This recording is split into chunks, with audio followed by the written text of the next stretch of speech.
Hello everyone, সব বাধাকে অতিক্রম করে বেরিয়ে পড়েছিলাম সরস্বতী ঠাকুর দেখতে। বাপের বাড়ি পাড়াতেই একটা দাসনগরে, ওখানেই একটা মাঠে ভালো ঠাকুর হয়, সেইটাই দেখতে গেছিলাম। একটা ঠাকুর হয় না, দাসনগরে অনেক সরস্বতী পুজো হয়, কিন্তু আমি দেখেছি মাত্র একটাই ঠাকুর। কারণ শরীর সত্যি বলছি জোর করে বেরিয়েছি, কিন্তু একেবারেই বইছিল না। তারপর হাজব্যান্ড আর ভাই তো বারবার বলছিল বেরোতে হবে না, এত তোর শরীর খারাপ। ভয় পেয়ে বাধ্য হয়ে আমি আর শরীর না বইছে দেখে বাড়ি চলে গেছি। এসেছি ঠিকই জোর করে, কিন্তু আর ভালো লাগছিল না। একটা ঠাকুর দর্শন করেই আমি ফিরে গেলাম, কিন্তু যতটা সময় কাটিয়েছি যেন খুব আনন্দ লেগেছে। কারণ অনেক দিন পর বাড়ি থেকে বেরিয়েছিলাম, অনেকটা দিন পর। শরীরটা এতটাই খারাপ হয়ে গেছিলো, বাড়িতেই ছিলাম। এই যে মাঠে এসে আমরা অনেকটা টাইম এখানে কাটালাম। আর ছেলে গেছিলো ওর বাবার সঙ্গে একটু ঠাকুর দেখতে বেরিয়েছিল সকালের দিকে, ওর স্কুলে গেছিলো। ও এদিক ওদিক করেছে, হাজব্যান্ড আর ছেলে দুজনে করেছে। আমি বলেছি না, আমি সকালের দিকে বেরোবো না, কিন্তু আমাকে নিয়ে একটু বিকালের দিকে বেরিয়েও, কারণ আমি একটা ভিডিও তো তুলবই, ভিডিও ক্যাপচার করব ভেবেছিলাম। 3-4টে ঠাকুর হয় পরপর এখানে, জাগরণ সংঘ, আপনজন, অনেক আরও আছে এভারগ্রিন। কিন্তু আমি পারলাম না, সব ঠাকুর দেখতে পারলাম না, ক্যাপচার করতে পারলাম না। একটাকে দর্শন করেই বেরিয়ে গেলাম। ভালো লাগছিলো বেশ, মাঠে অনেকটা টাইম কাটাচ্ছিলাম সকলে মিলে, হা হা হি হি করছিলাম। এই যে এত হাসছি সবটাই দেখতে পাচ্ছ, এরই মধ্যে একটা টায়ার্ডনেস তো আছেই শরীরের মধ্যে। কি বলবো, কন্টিনিউ হয়তো আমি যখন ভিডিও করেছি তখন হয়তো কাশিটা আমি দেখাইনি, এখানে ভিডিওর মধ্যে কাশিটা আমি হয়তো আনিনি, কিন্তু কন্টিনিউ বাইরে বেরিয়েও কাশি চলছিল আর কি, খুবই কাশি হচ্ছিল। একভাবে কাশি হলে যেটা হয় বলো, ভালো লাগে কারোর বেরোতে? তবু ভালো লাগছিল বেশ।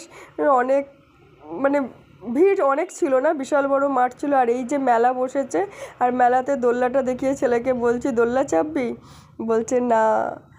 আমি বলছি চল না দুজনে মিলে চাপি। ও যদি হ্যাঁ বলতো, আমি তো পসিবল হতো না আমার। আমি আগে অনেকবার এই দোলনায় উঠেছি, কিন্তু এখন যেন জানি না কেন একটা ভয় লাগে, শরীরটা খুব হালকা লাগে। আগে আইবুড়ো বেলাতে অনেকবার, এই মেলাতে গেলে এই দোলনাটা আমি চাপবই, এতটাই আমার ভালো লাগতো। আর বিশাল সবথেকে হাই, আমি হাই হাই সবথেকে বেশি হাই, এই এরকম দোলনায় আমি উঠেছি। আমরা ফ্রেন্ডরা মিলে ভীষণ এনজয় করেছি। আর এই লাইটিংটা দেখো, আমার এত ভালো লেগেছে। আমি ওখানেই ক্যামেরা করছিলাম, একজন বিক্রি করছিল, আমার ভাইকে বলছি নে না গার্লফ্রেন্ডকে দিবি ভ্যালেন্টাইন ডেতে বলে, আর হাসাহাসি করছিলাম। আমার হাজব্যান্ড বলছে হ্যাঁ ও নয় আমি কিনবো বলে তারপরে ঠাকুরের মণ্ডপের দিকে একটু এগিয়ে যাচ্ছিলাম। মাঠে অনেকক্ষণ স্টে করেছিলাম, দাঁড়িয়ে একটুখানি কথা বলছিলাম, কিন্তু ওখান থেকে যে এদিক ওদিক করবো সেটা ভালো লাগছিল না। একটা জায়গাতেই দাঁড়িয়ে একটু এদিক ওদিক করে ভিডিও করছিলাম। তারপরে মণ্ডপটা একটু খালি খালি দেখে আসলাম, কিন্তু দেখো মুখের সামনেটা কি বিশাল ভিড় লেগে গেছে। তারপর আস্তে করে ভিতর দিকে প্রবেশ করলাম, বেশ ভালোই লাগলো।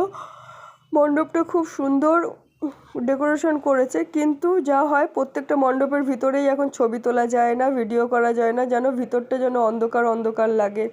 আর আমরাও তাই করেছি। এই যে ভিতর দিকে ঢুকে ছেলের হাত ধরে প্রবেশ করছি। আমি এতটাই দুর্বল হয়েছিলাম যে কাউকে না একটু ধরে হাঁটতে পারছিলাম না, এরকমও দুর্বল হয়ে গেছিলাম আমি।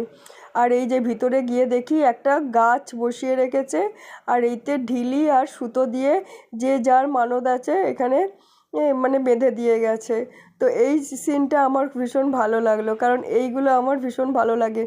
এরকম কোথাও কোনো গাছ দেখলে আমিও সুতো আর ঢিলি বেঁধে দিয়ে আসি। এটা আমার আমার কোনো মনের কামনা থাকলে সেটা আমি দিয়ে আর ওখানে বেঁধে রেখে আসি। যেখানে যেখানে বেঁধেছি আমার এখনও পর্যন্ত মনে আছে। বেশি অনেক জায়গায় বাঁধেনি, কিন্তু কয়েকটা জায়গায় বাঁধা আছে, আমি জানি অন্তত। আর এই যে মায়ের দর্শন করলাম, সকলে মিলে মায়ের দর্শন করে তারপরে ওখানে একটু বেশিক্ষণ কাটাতে পারলাম না, কারণ ওখানে তো ভিড় ছিল। তারপর ভাইকে বলছি কী রে, কিছু একটা দড়ি দিয়ে একটা ঢিল বেঁধে দে না। ও বলছে হ্যাঁ কালকে কাঁথা দড়ি এনে বেঁধে দিয়ে যাব। এই বলে আমরা একটু মজা করছিলাম। ও বলছে আমার এই সরু দড়িতে হবে না মনের কামনা পূরণ, আমাকে কাঁথা দড়ি আনতে হবে। আমার হাজব্যান্ডকে বলছি তুমি কি দড়ি আনবে, লাইলনের দড়ি? হ্যাঁ, বলছে আমার আর দড়ি বাঁধতে লাগবে না। এইসব বলে ইয়ার্কি হচ্ছিলো একটু এই গাছটাকে নিয়ে। এখানে অ্যাকচুয়ালি এটা শো মানে একটা সাজিয়েছে, ভালো লাগছে, কিন্তু খুব ভালো লাগছে ভীষণ। এই ভিতরটা এরকমই ছিল। আর তারপরে ওখান থেকে সব একটু ফটোশ্যুট করলাম, কিন্তু ফটোশ্যুট করছি ঠিকই, কন্টিনিউ দেখছি ভিতরটা অন্ধকার, কোনো ছবি পরিষ্কার আসছে না। আর আমার ছেলে তো ওর ফোনে, নিজের ফোনে সেলফি তুলেই যাচ্ছে, বেশ খুশি হচ্ছে ও আর কি। অন্ধকার হোক যাই হোক, যা হয়, হ্যাঁ, মানে নিজে নিজে ছবি তোলার যেটা হয় আর কি। আর আমি আমার ছবি তুলে দিতে বললে কি বিরক্ত হয়। কন্টিনিউ আর কি। আমি সেই জন্য এখন আর বেশি বলি না, আমি বলি না তোদেরকে তুলতে হবে না, আমি আমার সেলফি নিয়ে নিই, ব্যাস এটাই আমার পোস্টের জন্য বেস্ট বলে এই করি আর কি। তাও মাঝের মধ্যে নিজে থেকেই বলে মামুনি ছবি তুলে দেবো, আবার রাগ মানে রাগ দেখাইলে তখন বলবে আমি তাহলে দাও ছবি তুলে দিই তোমার। হ্যাঁ, তখন এই হয় আমাদের মধ্যে, চলে আর কি। হ্যাঁ, আর হাজব্যান্ড কন্টিনিউ আমাদের দুজনকে মানে সামলাতেই ব্যস্ত হয়ে পড়ে, যে এবারে ও ছবি তুলতে বলছে আর ও তুলবে না বলছে, ব্যাস এবার এদের দুজনের মধ্যে এখন চলবে অভিমানী মানে পর্ব চলবে।